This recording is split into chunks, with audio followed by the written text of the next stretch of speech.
Hello, hi everyone, and I am hoping that you are extremely well. So, welcome to 1st February 2025. And first of all, I hope my audio and video is clear to everyone. I'll just check that part that the audio and video is clear.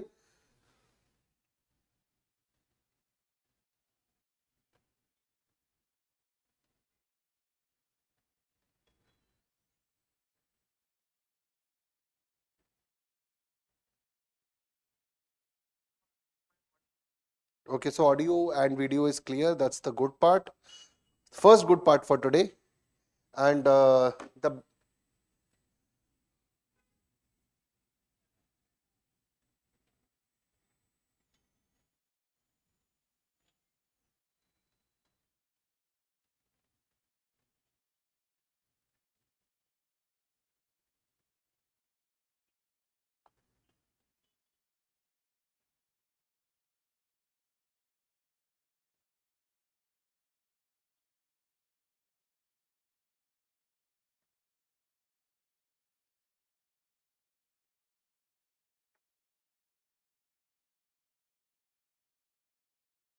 okay.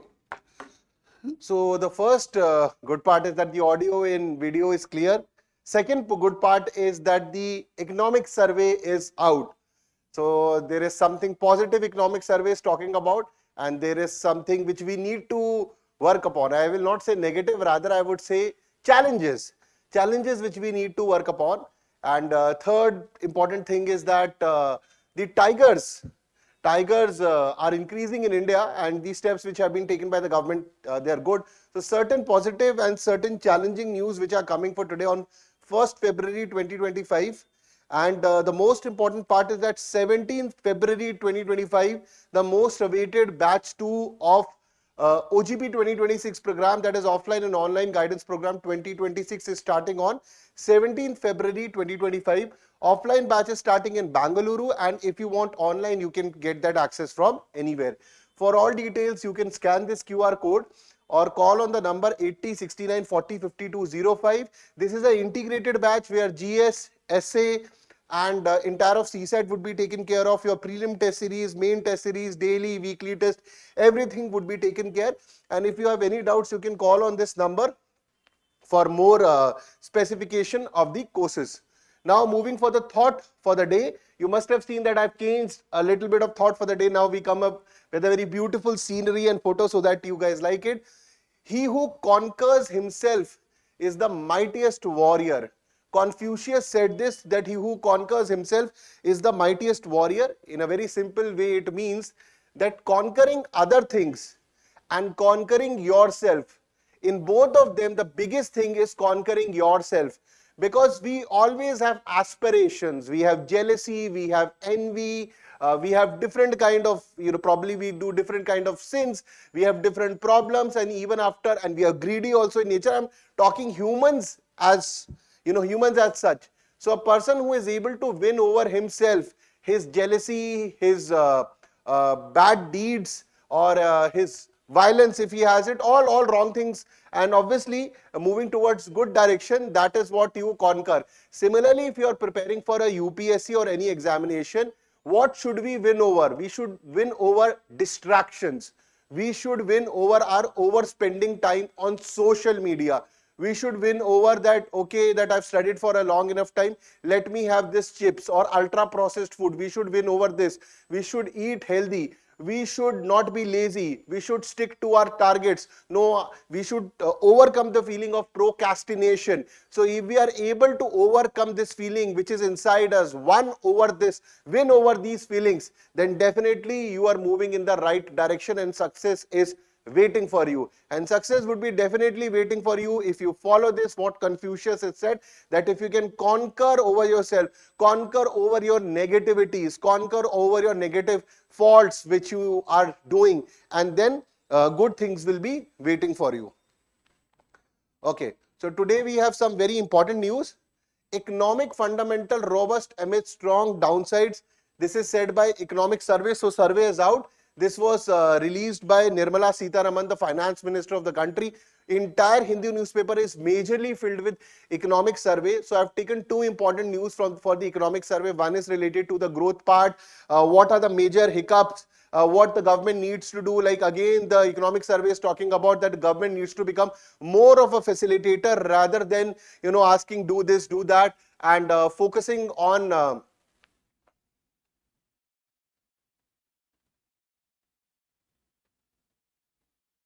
yes, focusing on rather than micromanaging the economy, the government focus should be more of a facilitator. And if India wants to become Vikasit Bharat stands for developed India. India needs higher growth, increased investment, deregulation. So in 1990s, we spoke about deregulation when NEP comes, that is New Economic Policy 1991, or which in layman's term is also known as LPG reforms, liberalization, privatization, globalization, which came under the era of then late Prime Minister P.V. Narasimha Rao, and then Finance Minister Manmohan Singh Sir, who later also went on to become Prime Minister for 2 terms of India.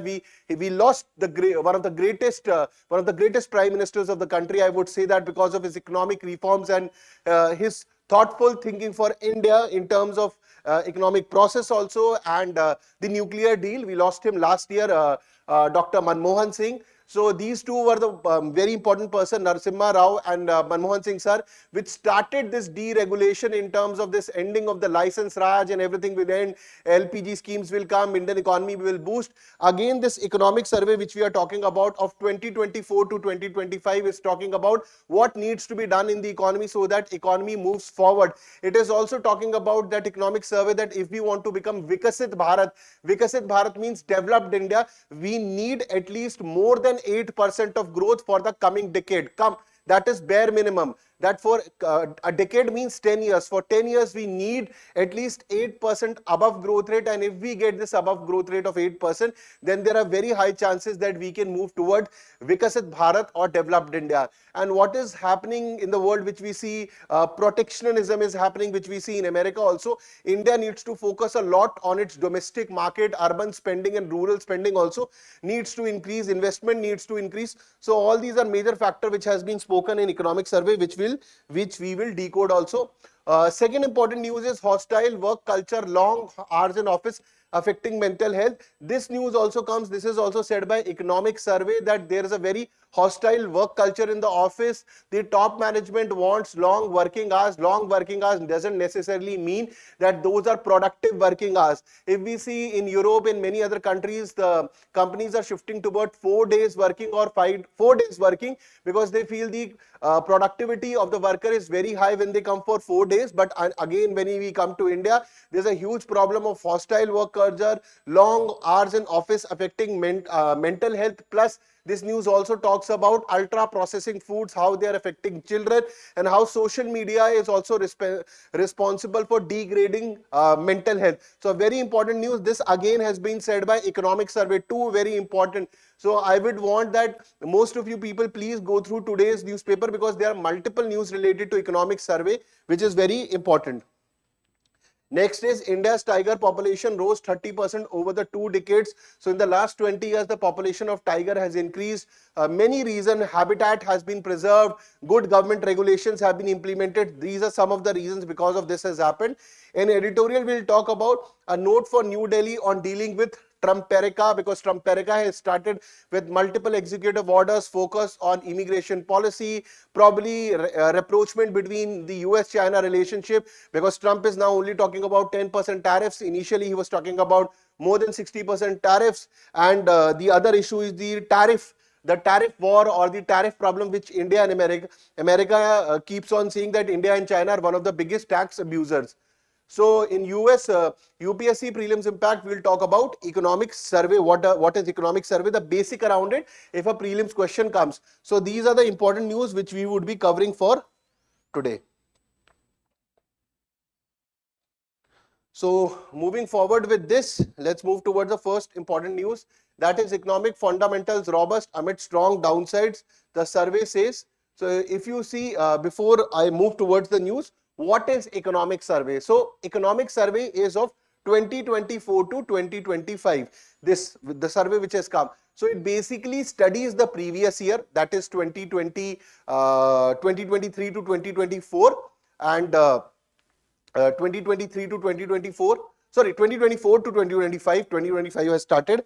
Okay, it basically studies the previous year, that is now we are in 2025, so it will be studying the previous year and going through how has the economy performed. How has the economy performed? How many sectors have performed? And in the coming year, what can be the future trends? So it studies your economy in the previous year. How was it functioning? Where were the major hiccups, from mental health to economic sectors to urban spending to the projected GDP growth rate? It will study everything and tell you. And it will also tell you that what can be the future trends, and it will also tell you what have been the major problems and hiccups in the economy and what can be the expected solutions, and where the economy and which economic sectors performed well, which are not performing well, and what can be done about it. So this is, for example, if you see in past economic surveys also spoken about that we need a huge amount of investment, and then finance ministry eventually said that we are welcoming the Chinese investment also. If you remember, this had also come. So economic survey is a very important document of the government of India, which basically tells how the economy is moving and in which direction in future it would be showing different arenas where we would be falling, where we can be excelling, and wherever we are falling and wherever we are excelling, what can be the solution. For example, if we are excelling, what can be the steps so that we increase in direction. If we are falling in some direction, what can be the solution so to overcome that. So this is what economic survey does. So it's an annual document presented by the government ahead of the union budget to review the state of the economy. Earlier, it was part of the union budget only. It was first presented in 1950 to 51. Initially, it was the part of budget documents, and it became a separate document in 1964. So from 1964 onwards, economic survey and budget, they were separated, and economic survey comes before the budget. Okay. So it is prepared by the economic division of the Department of Economic Affairs in the Ministry of Finance under the supervision of Chief Economic Advisor. And who is the current Chief Economic Advisor of the country? That is V. Ananta Nageshwaran. Okay, who is that? V. Ananta Nageshwaram is your current Chief Economic Advisor. So it is your economic survey is prepared by Economic Division of Department of Economic Affairs under Ministry of Finance, under the supervision of Chief Economic Advisor, who is currently V. Ananta Nageshwaram. It was first presented in 1950 to 51. Earlier, initially, it was part of the budget only. Later, in 1964, it was separated, and it's an annual document. Annual document of the government of India. I've already told you what is the purpose of it. It to review the development in the Indian economy over the previous 12 months, what has happened, to summarize the performance on major development programs, to highlight the policy initiatives of the government. So basically, again reiterating, major programs which came, how was the performance on the program, how is economy doing, what is the expectation from the economy, where economy is faltering, where economy is doing well, what steps can be taken to revive the economy, or what steps can be taken to strengthen the economy. This is what basically the word economic survey, surveying the economy of India, positive, negatives, challenges, and what can be the solution. This is the summarized version of your economic survey. Now let's moving towards the news. So the news is saying that the Indian economy is slow but still steady despite global uncertainty. When I tell about global uncertainty in terms of Israel-Iran war, which we saw last year, Israel-Iran, Israel-Houthi, Israel-Hamas, Russia-Ukraine war, because of which the entire sea lanes of communication, trade was disrupted. Indian economy is still very steady. Obviously, Indian economy is not able to achieve the target of, initially it was around 7.2%.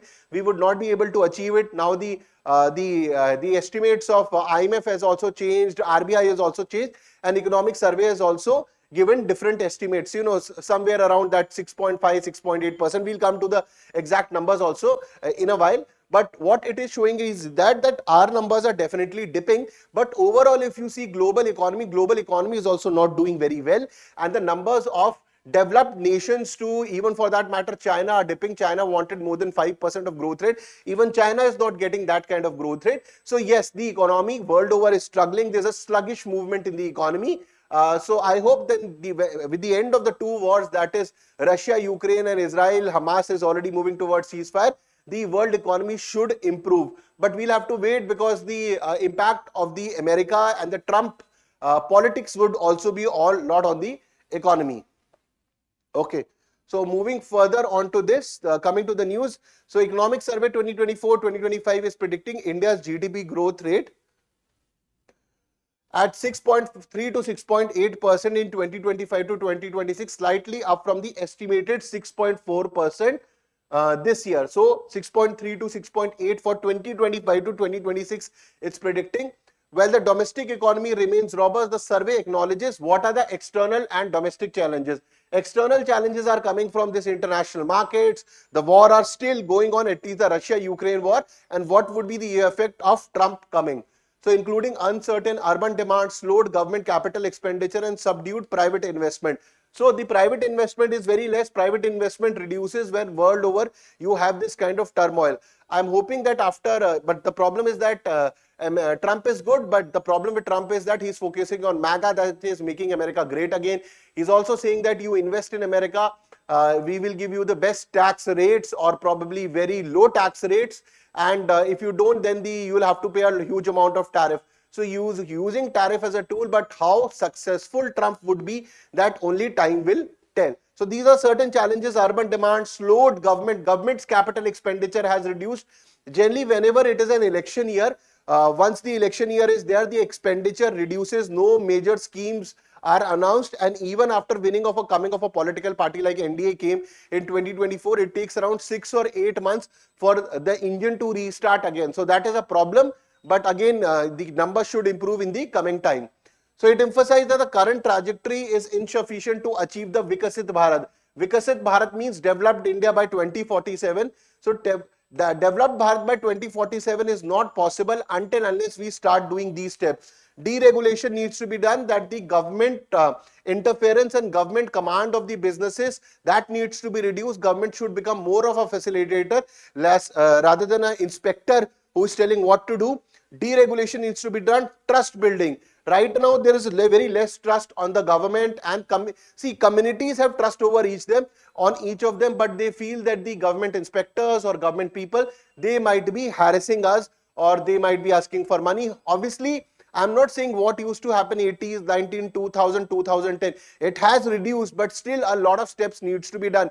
We have improved from, we used to be around 123 or 126 in ease of doing business. We came in 60s, but more work needs to be done so that we improve. So advocating deregulation, trust building, shift towards domestic economic drivers. So again, the focus is on domestic economic drivers because world over market is uncertain. Now, America is India's biggest trading partner, but we don't know how the trade negotiation with America grow. So, will go between Donald Trump and Prime Minister Modi. So, at the same time, your domestic market needs to be strong, that even if there is a problem with the American market, if your domestic demand is very high, it will sustain your economy, and that is why the economic survey is talking about it is very important that we focus on strengthening our domestic market. If you see China, one of the major reasons for Chinese growth was that their domestic market used to be very strong. In the recent days, their domestic market has come down, which has led to low growth rate of China. Even their real estate market is very down. So if your domestic market base is very strong, then you have a cushion that if the external markets where I used to sell goods, I am not able to sell goods. For example, I was able to sell 100 goods to America, but because of these tariff and taxes, I am only able to sell 50 now. Remaining 50 can be purchased or it can be taken by my domestic, domestic citizens or domestic market. That is the market of India. Or we need to explore more market. It can be Southeast side or ASEAN market or the African market or the South American market. So these are the challenges which India needs to find solution to it if we are looking for a higher growth rate. Okay, so specifically the Vikasit Bharat, developed India. So India's GDP growth rate for 2025-6 is projected between 6.3 to 6.8%, aligning with the IMF projection of 6.5% for 2025 to 2030. This is the projection, but again telling you, this depends on multiple factors. If tomorrow the world economy improves, the investment improves, the multiple companies start investing in India, all these growth rate numbers change. It is not, it is not written in permanent thing that this cannot be changed. This can always be changed depending upon what is the effort which is done by the government of India, what is the private investment sentiments, how is your how is your markets performing. Multiple factors are there, global economy is there, and if there are no turmoils, if there is very less wars or zero wars in the world, obviously world economy will also improve and it will have positive ripple effects on you also. So growth at this level will not be enough for India's vision for becoming a developed economy by 2047. So with this growth rate of 6.5% from 2025 to 2030, it is not possible to have developed economy. You cannot become developed economy by 2047. If you want to become developed economy by 2047, you need to have more than 8% growth rate, that too for at least 10 years. To achieve this, India must sustain 8% growth rate for at least a decade and increase the investment rate from 31 to 35% of the GDP. So investment needs to increase 31 to 35%, 8% of growth rate needs to be achieved. Now this is very massive, and for that I keep saying that the government also needs to invest a lot on research and development. Until unless these mega type of companies like we have, Indians have gone on to, become the CEOs of Meta, Google, which have actually created innovation and come with some technology which has changed the world. Until and unless India spends money on research and development, this is not going to happen. Why I am saying research and development? When you spend money on research and development, when you create a product that is a world changing product, then you create money, then you create wealth, then you create employment opportunities. These type of companies are needed in India, and this will only happen when we spend on research and development. If that doesn't happen, this 8% growth rate is just a mere dream. Okay, so for this mere dream, it is very important for this from mere dream to dream, invest in R&D. Moving to the next one, capital formation and investment trends. Private investment remains subdued, so domestic political elections, politics, polity, uncertainty. So generally, whenever it is a political year, like 2024 was an election year, not only for India, it was globally 2024, many elections were held. And most of the incumbent governments, incumbent government means the government which was there in the power, who was fighting the 2024 elections, they lost it. NDA is only one of the few governments who were able to sustain their power, and they came back to power for the third time. Now, whenever it's an election year, major policy decisions are not announced, and the government goes in a slumber. Okay, it is like goes towards in the election mode, and after winning the election, coming back out of the election mode and the engine restarting, it takes around 3 to 6 months, and that is why this is a problem, that the domestic political timetable, private investment reduces because of this. Second important problem which also happened in 2024 was global uncertainties. Global uncertainties in the terms of Russia-Ukraine war, Israel-Hamas war. Because of this, the people were investing less, because they never knew that this conflict can escalate vertically or it can escalate horizontally. So because of this escalation of war, they were not doing this, because if it horizontally escalates from Russia, Ukraine to many other countries, or if there is a ripple effect on India also, they want to save their money. They don't want to invest, because any person who is investing money, he is looking for profits. He is not doing for charity. So these are certain things. These are certain things which were the major problems. So despite this slowdown, considered temporary green shoots of capital formation is emerging. Urban demand remains fixed, sluggish government expenditure. So government expenditure was basically less because of the election year. In 2025, you will see the government expenditure will increase, and urban spending has been a major problem in 2024. I have kept repeating in Daily Decodes. If you've seen the previous Daily Decodes, there is a constant problem which is happening, that urban spending has reduced. The major reason is that because the wages have not increased, the salaries have not increased, inflation has increased, but correspondingly with inflation, the salary which needs to match an increase has not happened. So the inflation increasing and our salary remaining same, eventually your urban spending will reduce, because you will not go out for hotels, you will not go out for vacation, you will not go for fancy dinners, because you will feel that this is an extra burden on my income which is limited in nature. If your income would have also increased, you would have continued these extra expenses which you were probably were doing in the past. So these are certain problem in capital formation and the investment trends. Need for economic deregulation. A major pointer which has come across in the economic survey is that deregulation needs to be done. Government needs to come out of this inspector mindset and comes and more of a facilitator mindset, rather than harassing the private enterprises. Private enterprises or entrepreneurs, we need to support them, because they would be eventually the job opportunity would be created by them. So survey calls for major reduction in government intervention, economic activities, stating that deregulation is not an option but a necessity. It is not, basically it is saying that deregulation should be mandatory in nature. This is a very simple way of saying it. So government should focus on enabling business rather than controlling them, allowing entrepreneurs and households more freedom. More freedom needs to be given, like we see in the economy of Europe, we see in the economy of America, that more freedom needs to be given. It should be more market driven, and market driven forces should be the one which decide how businesses go, rather than the government interference.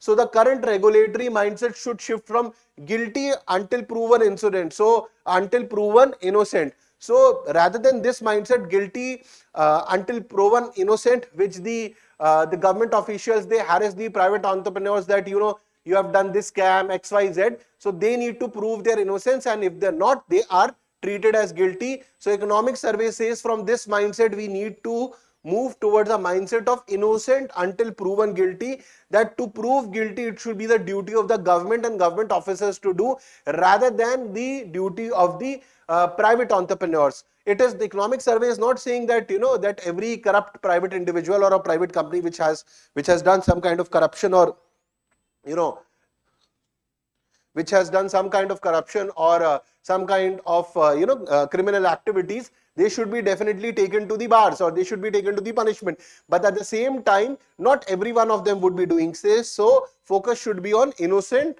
until proven guilty to encourage business growth, because if the private investment will only increase in the country where from your regulation of these private enterprises you are moving to deregulation. Let the market forces guide them, let the market forces decide what will happen, and let there be positive relationship between the government and this private enterprise, then only the growth in the country will happen. Next is your lack of trust between businesses, government and communities.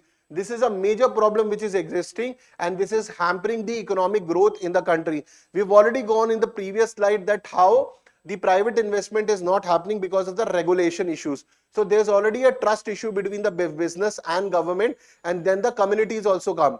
So India has a high trust question within communities but low trust outside. So within communities we trust with each other a lot. Within communities we trust each other a lot, but similarly oppositely,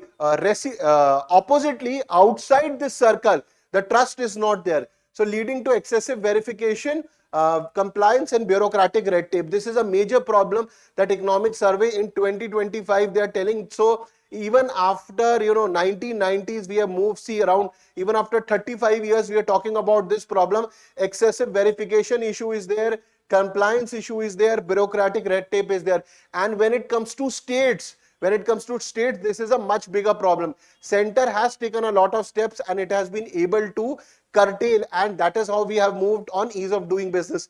But still the problem of excessive verification, compliance and bureaucratic red tape exists, and this is a problem, and if this continues, the business growth and private investment in the country will not increase. Survey wants some business manipulate regulation to suppress competition. So these companies who are using heinous methods, or who are using all these duplicating or cheating methods, they need to be taken care of. So government at both union and state must work toward reducing regulatory burdens and empowering business and individuals. So until unless you don't empower individuals, you don't support business growth, you don't have trust between the government and the business communities, you stop being a regulator, you move from regulator to deregulator, let the market forces guide, then only the system will grow, then only the business system will grow and create more opportunities in the country. Global economic shifts and India's response. Survey acknowledges globalization is a retreat with a return to Cold War era geopolitical tensions, because Donald Trump does not believe in multilateralism. His focus is more towards bilateral politics or bilateral agreements. So he has already gone out of the Paris Climate Accord, WHO, and multiple other agreements. He is focusing on bilateral. So and then he has openly said that if the BRICS go towards de-dollarization, I would be putting 100% tariffs. So his focus is more towards bilateral agreements. His focus is towards MAGA. So we are again moving towards Cold War era, in which the world might be divided in pro-America or anti-America. So in this, the business growth would be a bit difficult also. So global economic shift and how India traverses through America and the Trump politics or Trumperica would be very significant for the coming 4 years. So external trade opportunities shrink, because probably if the American market is open to us, very good. But if somehow American market closes, or there is some problem with the American market, and America is the biggest trading partner of India, then we also need to focus on our domestic market. So this is something which we need to find solution. Focus on domestic economic drivers to sustain long-term growth. So if the American market is going tata bye-bye, then your Indian market needs to be strong. Your Indian domestic market will be strong when more market players, more businessmen, more private investment will happen. More private investment will only happen in your country when the private investors feel that there is, the government is reciprocating with them in more of a deregulatory way. If more regulation and red tape continues, then even your domestic market can also get hit. So these are certain important pointers. So in conclusion, business as usual approach will not work as per the Economic Survey 2025 to 2026. Economic Survey 2024 to 2025 warns that business usual approach could lead to stagnation.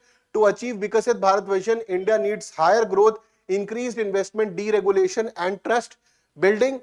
The government must step back from micromanaging the economy to foster risk-based regulation, business and household to drive economic progress. This is basically the summary of the pointers which we have done, that from regulation to deregulation, we need to go. More trust opportunities between the community, government and business houses should be there. We need at least 8% of growth rate for coming decade if we want to become Viksit or developed Bharat by 2047.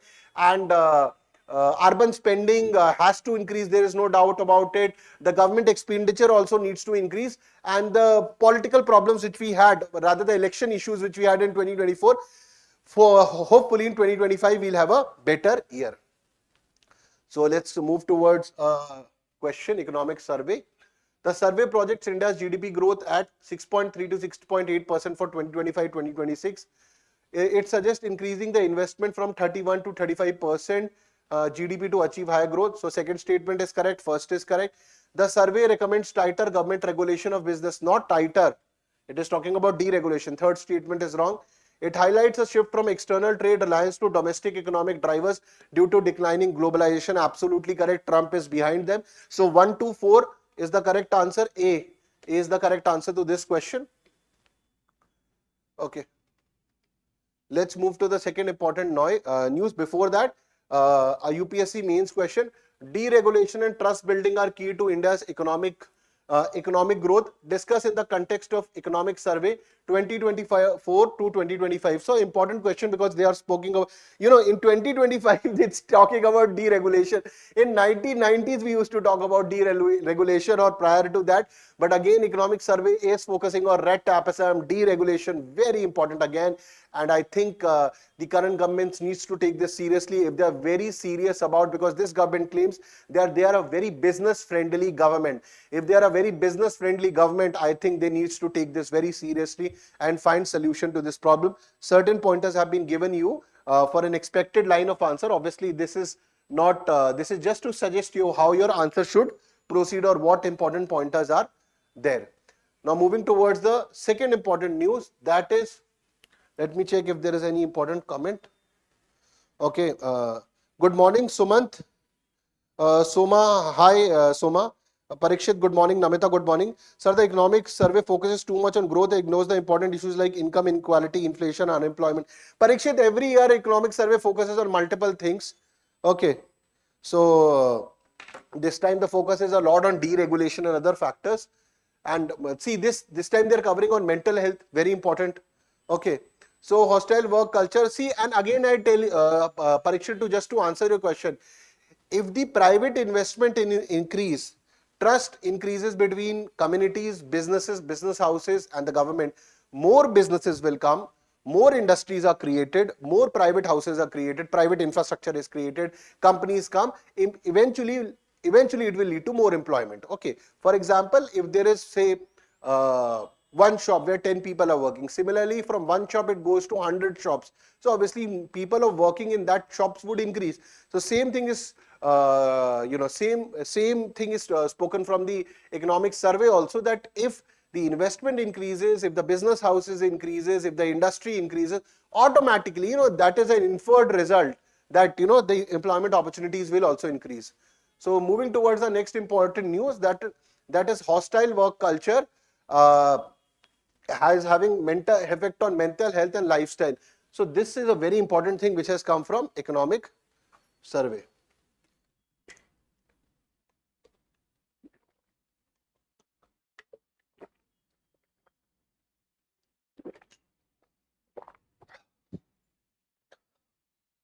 So moving towards this news. So 2024-2025 economic survey was tabled by Finance Minister Nirmala Sitharaman. In the parliament, growing concerns over mental well-being in India. Now, mental well-being, mental health is very important. For example, people generally tend to think that if I make you work, for example, 12 hours and then working for 90 hours or 100 hours a week, which you must have heard, or 70 hours or 80 hours, the productivity will increase. The productivity will not increase, it will diminish, because our body also needs rest. Our body also needs, our mental body, I am talking about the mental, because you will have mental fatigue. For example, you students study for civil services. For example, after 7 or 8 hours of sleep or 6 hours of sleep, when you get up in the morning, your brain works faster. By the time evening comes, or by the time late evening comes, your brain's energy, or the amount of with energy and concentration which you were able to study in the morning, it reduces, right? You agree with me that after a good amount of sleep, you are able to grasp the subject much better. Similarly happens in work also, that if you get proper sleep, you are able to work properly. If you play games, if you play sports, then also your energy increases and you are able to focus on things. This has been proven by multiple scientific reports, that if you have good sleep and if you play games, or if you maintain your health, and if your mental health is good, you speak to people, you feel light, you will do better. If you don't do, if you're only working like a donkey for 10 to 12 hours, you are being forced to do that, it will affect your health. First, it will start affecting your mental health. Once the mental health is gone, then your body will also start taking repercussion, and then you will be dependent upon drugstores and doctors. So this is what it basically talking about. And when you keep on working for a long period of time, then maybe you get a bad habit probably of eating ultra processed foods, because you will feel hungry, or start taking coke and other things, and eventually your entire health will go for a toss. But the question is, why economic survey is talking about? Why economic survey is talking about mental health? Why economic survey is talking about ultra processed foods? How is economic survey related to this? Is it talking about what has been the growth of the ultra processed food industry? No. Economic survey is talking about this because all these people who are working in India, this is the economic dividend, or this is the population dividend which we talk about. Because this generation which is working from, I'm taking an age group of 20 to 40 years, if they are getting mental fatigue, if they are mentally harassed, their mental health is not good, this will stop giving you economic dividends. Because if a person who is working with his entire concentration, the amount of product it will able to give to that company, and if company is able to make that product, and because of that company makes a huge amount of profit, it will have to pay taxes, and eventually the government of India will be able to collect it, and eventually the government of the Indian economy will also move forward. Because how is government making money? From taxes, right? It is not taking the entire money, the taxes. Taxes will only come when the economy of India is moving. Economy of India is basically dependent on the workers of India. But if the worker of India is having fatigue, is having mental health issues, is dependent on ultra processed food, he is eating burger, patty and all those these kind of things which are not good for the body. And whenever he's getting tired, he's just having alcoholic drinks, or he's just having coke. Even coke, that is a sugar venom, which I should say that. So if you're continuously having this, what will happen? Your health will go down, and if your health will go down, the economic, because you are the main person who is putting an effort in that particular product. And similarly for all of others, all those people who are working, their mental health is down, their physical health is down, they will start dying early, and eventually they will create a huge pressure on the hospital and the health infrastructure of the country. And this is how the country will not be able to proceed, because those people who should have taken India forward. Recently, if you have seen, Prime Minister Modi has said that there is a huge problem of obesity in India, which is increasing, and obesity generally increases with people having a huge amount of mental health issues. Some people in mental health, they stop eating, but certain people with mental health issues, they start excessively eating. They will start eating chips, burgers and all those things, and because of this, a huge problem will occur. So this is why the economic survey is talking about mental health issues, because mental health issues, they're also talking about child spending too much time on social media. People who spend too much time on social media, they also have mental health issues, and that is why it becomes very, very important. So it is deterioration to hostile work culture, excessive working hours, overexposure to social media, lack of exercise, poor dietary habits. I'm expecting that a UPSC mains question might come on this topic, because this is a very sensitive topic, and economic survey is not only talking about mental health issues, it's also talking about hostile work environment which is existing, then the issue of ultra processed food, then the issue of no exercises, and then excessive social media. Multiple things these economic survey has spoken about on this particular news. So long working hours, 55 to 60 plus per week, and hostile office environment negatively impact the mental well-being. Survey calls for workplace reforms for healthier work-life balance policies, protect employees, mental health. But many companies don't focus on it because they feel that the employees are replaceable. Definitely anyone is replaceable, but the one you will replace it, eventually the second person will also start having this issue. It is important that you maintain your workforce, otherwise you will eventually have problems. So rise in mental health issues among children and adolescents. Just think about it. When we were in our school years, if you go in 90s and 80s, or for that matter even in 2000, we had just limited access to television. This issue of mental health is increased a lot after the coming of smartphones, because smartphones made it easy for the social media on the palm of your hand. Before that, say for example, if the social media was existing on computers, it was still a bit far away, because you need to open your laptop or your computer, because you will not be carrying such a big laptop everywhere. But when the social media came on your smartphone, then this excessive problem started, because you can just flip it and the Instagram and YouTube will start, and you will start comparing your lives. For example, I'll take my personal example. I was watching someone and I said that this person is able to go to Goa trips, this person is able to go to this trip, this person is able to go to this trips, and for 4 or 5 months I have not been able to go on a single trips. Eventually through some people I got to know that the person who is going to so many trips and extra, he is taking udhar. Okay, he is borrowing money from people, from others, to go outside. So now this is what Instagram does, this is what social media does. You don't know the reality how people are going, but you will start feeling inferior, that you're not able to go, and it will start affecting your mental health. So whatever is being sold and given on social media, that might not be true. Okay, so just imagine this person is going, but he was actually borrowing money and then putting photographs, and you will feel that his life is the best in the world, but that might not be the reality. So again, but it does affect your health. So rewiring the very experience of growing up, that was I was telling you, in 80s, 90s, 2000 kids, before this hampering or this ingredient of social media mixing with our lives, we used to go play outside. I have stopped seeing that game. So we used to, it's called Hindi, it's called Lattu. Okay, you must have seen that it is something like this. I don't know, I think it's called top only in English, if I'm correct. So you put a rope around here and you used to play. So I'm just trying to say that there was a time people used to play these sports when, for example, if the ground is not available, there were multiple sports students, I mean to say, the generation used to go outside home, they used to interact, they used to play. There was nobody used to talk about mental health that time, because mental health at that time used to be much better. I'm not saying that mental health issues were not there at that time, but it was certainly not what it is today. Because today, if you see in a room, in a house of five people, having 5 mobile, just see your homes by 8 o'clock or 9 o'clock, everybody by around 9 p.m. are just opening their phones rather than talking to each other. And that is how the mental health issues are increasing. So individuals who rarely exercise, have weak family bonds, spend excessive time online, experience worse mental health outcomes. This is, social media is one of the major reasons. We are more interested in watching people, what they are doing in their lives, rather than focusing what is happening now. So survey recommends school and family level intervention to promote outdoor play, socializing and family bonding. Then only things will improve. So if you are dependent on this ultra processed food, so you are watching reels, Instagram and consuming this, then your mental health is gone.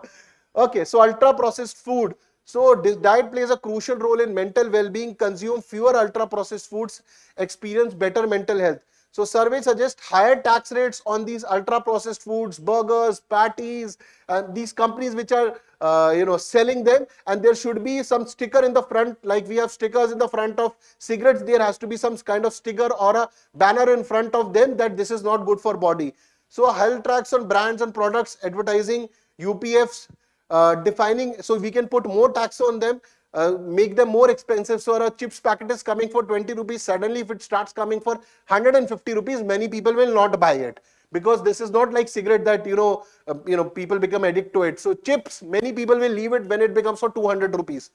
So defining nutrient threshold for suggesting sugar, salt and saturated fat. So whenever these three is combined, sugar, salt and saturated fat, this is a combination of poison. So it's up to you, you want to take this poison or not.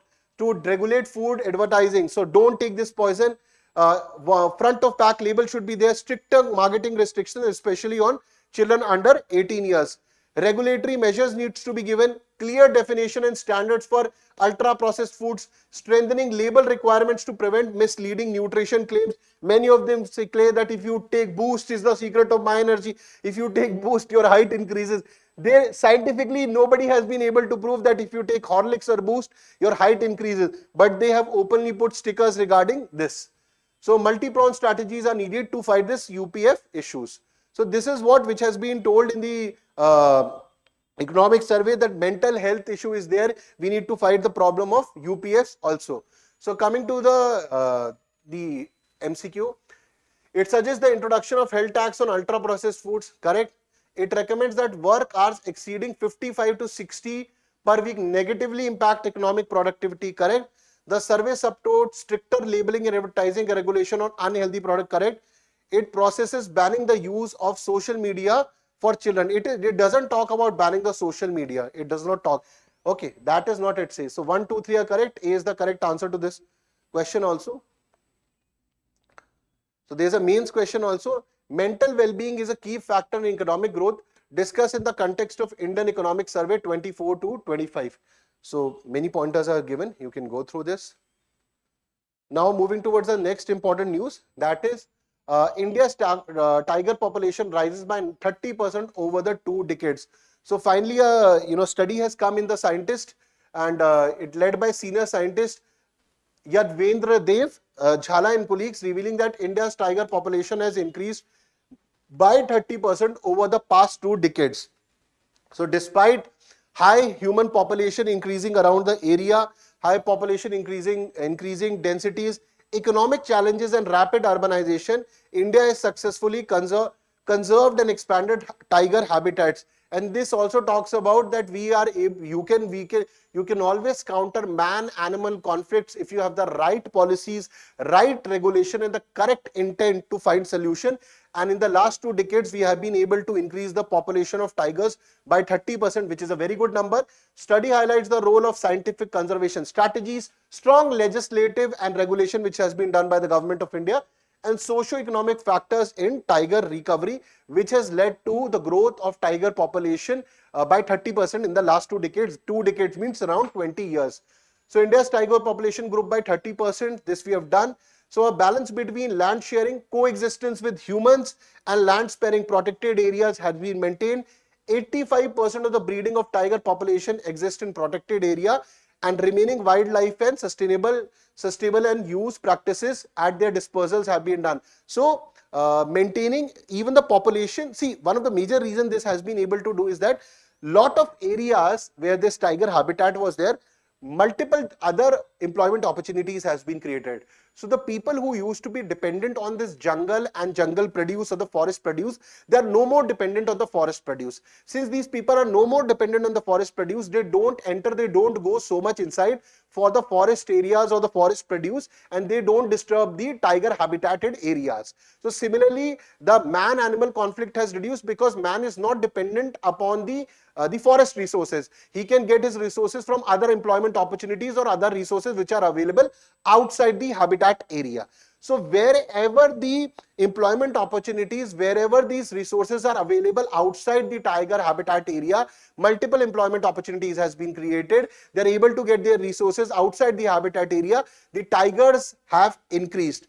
But where the opportunities have not increased, the tiger habitat, the tigers have reduced, like Naxal area, which is, which is unstable in nature. So this is a huge contrast, or the understanding. For example, if this is a tiger habitat area, tigers are here. If the people are not entering, they are not dependent on forest produce, they can go outside for all the resources.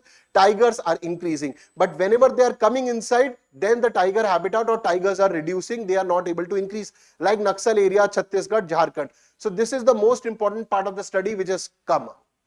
Okay. So, and it also shows that tiger now coexists with 66 million people, demonstrating human-wildlife coexistence is possible. So certain India strong legal framework regarding this is Wildlife Protection Act, Forest Conservation Act, National Tiger Conservation Act. So these laws have prevented habitat destruction also. Role of economic and cultural factors. Economic prosperity and cultural values have played a significant. So now this is the most important point.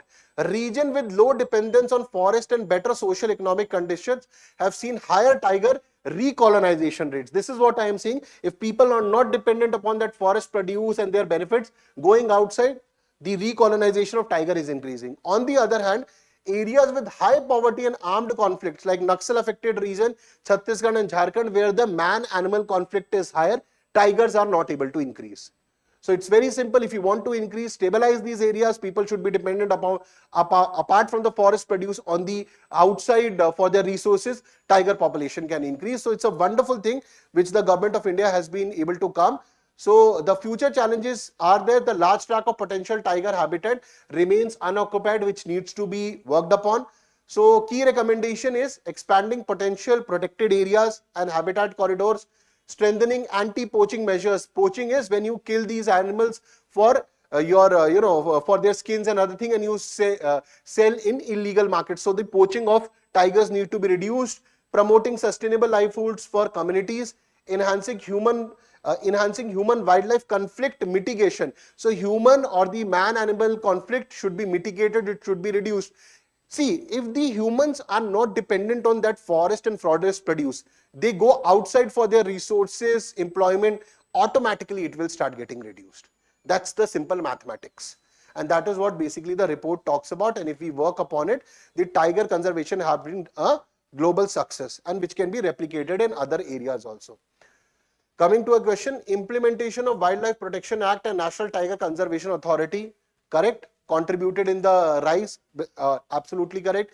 Expansion of protected areas and wildlife corridors, higher dependence on forest, no, higher dependence on forest produce, that is the dependence on forest produce reduced, that is why the population has increased.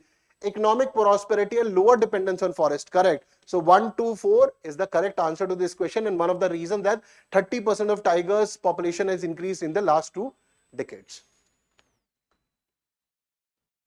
So Insights IAS in collaboration with St. Aloysius Institute of Civil Services. So we are starting an OGP program 2025 to 2026. Batch starts from April 2025, and a guidance session for this would be taken on 8th and 9th February by Pradeep sir. So if you want to be part of the session, you can go there. And we are also conducting a scholarship test which would be done on 23rd February 2025. and the last date of registration is 20th Feb, and there are different prizes for first to fifth rank, 100% scholarship. For all the details, if you can call on the our Insights number which I had shared on the OGP batch 2 program. Okay, and if you want details regarding that. Now moving towards the editorial, very important editorial for today, a note for New Delhi on dealing with Trumperica.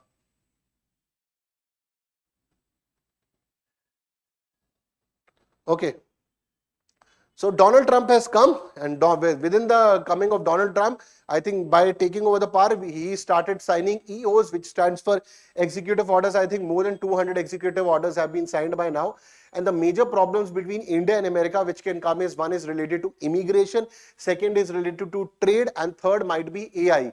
I'll decode one by one for you. So India needs to find a way to sail through this problem of Trumperica. Now, Prime Minister Modi and Donald Trump are great friends, there's no doubt about it. But when it comes to business and their countries, both of them are very clear about the goals of their countries.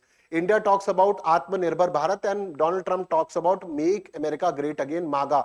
If you see Atmanirbhar Bharat or Make in India, this is India's program, and the same parallel program of America is Make America Great Again. If you see parallelly, both the programs are same only. Their policies can be different. Make in India, Atmanirbhar Bharat, vocal for local. Similarly, Make America Great Again. Both the prime ministers, both the prime minister and the president of America, both are vying for the growth of their own individual countries. So both might be good friends, but when they sit on negotiating tables, it would be something. It's something difficult for both of them come to common points. They would be able to come, but hardcore negotiations will follow to find the solutions to this. So one problem is of immigration. If you talk about immigration, now when it comes to H1B visas, when it comes to legally going to America, India is one of the #1 countries. But when it comes to illegal or enemy aliens which are coming to America, India is the third largest country contributing to it. Now, now for this, External Affairs Minister and Prime Minister Modi, Indian government has agreed that this number of 17 to 18,000 illegal Indians which have gone there, we are ready to accept them. You can deport it. So on immigration, I don't think so India and America will have a lot of issues. India has shown, that it is ready to bend, it is ready to accept wherever, problem is existing. Because if we say Rohingyas illegal immigrants have entered, and similarly we say about Bangladeshis, same rule will apply to us. So it's very clear. So I don't think so immigration is a major problem. The major issue which will come would be your taxes. Taxes is a problem because currently we are also seeing that when it comes to India, when it comes to US, China, just before the elections, Donald Trump was talking about around 66% tariff on China. But right now he's talking only about 10%. So some kind of rapprochement might be happening between US, China, but we don't know. And we are counting that the US-China rivalry continues and India is able to benefit from it. So that is the second thing which India needs to find a solution to it. Third important issue is of the artificial intelligence. Now, America has announced that a growth of, putting a corpus of around $500 billion for its artificial intelligence project and focusing on it, which is only being challenged by one major country in the world, that is China.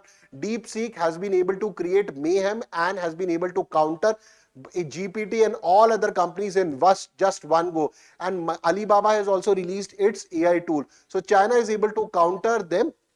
But anyways, America is putting around $500 billion, $500 billion, that is almost a $500 billion in their AI projects. Now, what happens is that when you put a huge amount of money on the AI projects, Google, Meta and many other companies have predicted that mid-level engineers and coders will lose their jobs. And one of the majority section of mid-level engineers and coders which America used to get, they used to be Indian, which used to come on H1B visas. So they used to come on H1B visas. So Indians might lose a huge amount of jobs because of growing of artificial intelligence. Now, if Indians will lose these jobs, the huge amount of remittances which used to come from America to India, that might also lose, which will have an effect on the Indian economy. Now, going back to the same first news which we did today, that is why economic survey is talking about that your domestic market needs to be strong. people who are from STEM sciences, who have, who have good educational background, who used to go to America and they used to do their jobs and make money and remittances needs to come. If they are thrown out of the America in terms of they are not able to get a job, so then Indian government or in the Indian infrastructure should be there to absorb them. This is something which we need to find solution, and this is where the traversing America or Trumperica needs to be there. In terms of defense and strategic affairs, India and America will be more or less aligned. But in this article, Suhasini Heather, who has written this, she talks about these three major issues, which I have just given you the pointers. Okay. So rest you can go through it. I've just explained you everything which is majorly in this: immigration crackdown and impacts on India, then potential repercussion for India, economic impact, political pressure, white collar restriction related to H1B visas, and education and skilling challenges. US trade policy and weaponizing of tariffs. So America is using. So last time in Donald Trump presidency, when Donald Trump asked that India should not buy oil from Iran and Venezuela, we accepted. They said that we would be moving India out of GSP. GSP is your generalized system of preferences. Under GSP, our product which goes to America, no tariffs would be put, but if the American products are coming, we can put tariffs of them. That is preference used to be given to the developing countries. But India was removed from this because Trump thought that, because we are a tariff abuser and so on and so forth. So these two conditions we accepted. So when we sit with Donald Trump on the table to negotiate, we need to have our all cards placed properly. If we do not do our homework, I am very sure the government of India will be doing its homework. External Affairs Minister Modi, Finance Minister, they will thoroughly do their homework, that what kind of leverages they can use, what kind of things can be given to Trump so that he agrees. And finally, I am hoping a solution will definitely come in terms of trade between India and America. So these are the things which are expecting. Global economic and environment policy shifts are also there. America has majorly come out of the major, climate change and other initiatives that might be able to impact India, because India has been one of the front runners on climate change. But if the funds are not coming from America, it would be affecting not only India but the world over. AI I have already explained to you. And Sputnik movement, this I am talking about. Sputnik movement of 1960 led to a wave of Indian engineers migrating to the US, but the AI would be changing the thing, so we need to recalibrate our strategy. So in conclusion, we need to manage trade negotiations, strengthen domestic job market. This is the same thing. If you see, strengthen domestic job market for skilled professionals, this is exactly what is Economic Survey 2024 to 2025 is also talking about. Strengthen your job market, because we are moving from multilateralism towards protectionism or bilateral agreements. We are moving towards somewhat like Cold War era. So engaging with Trumperica requires strategic foresight, as New Delhi diplomatic and economic policies will be critical in shaping India's response to these global shifts. So I've also added a question. Trump's second presidency presents economic and diplomatic challenges for India. Analyze how India should respond to key US policy shifts. Now this was very important in terms of in terms of how we would be able to overcome Trumperica. Certain pointers have been given to you to find the writing an answer to this. Okay. Next is the extra mile. And 4 years on Myanmar and its continuing nightmare. You can go through this editorial also. You can also go through Sapna Ma'am's ICANN 2.0. And thank you very much. Wonderful news was there. That is why it has taken so much of time. Parikshit, recently Narayan Murthy and L&T chairman suggested longer. Correct, that's an issue. All the conservation efforts like Project Arya have finally correct. Even Bahadur Tiger Reserve, we have around 200 tigers. Sir, they are sending illegal criminals, Gitmo, which had a very bad reputation. Yes, many of the Indians were also using this Mexico way to enter. So guys, thank you very much. Today was economic survey. That is why the session was a bit lengthy. Take care and Jai Hind. Let's meet up tomorrow. And I'm uploading a lot of videos related to how to fill up the form. First video has come. Please go to the remaining videos also which are coming now.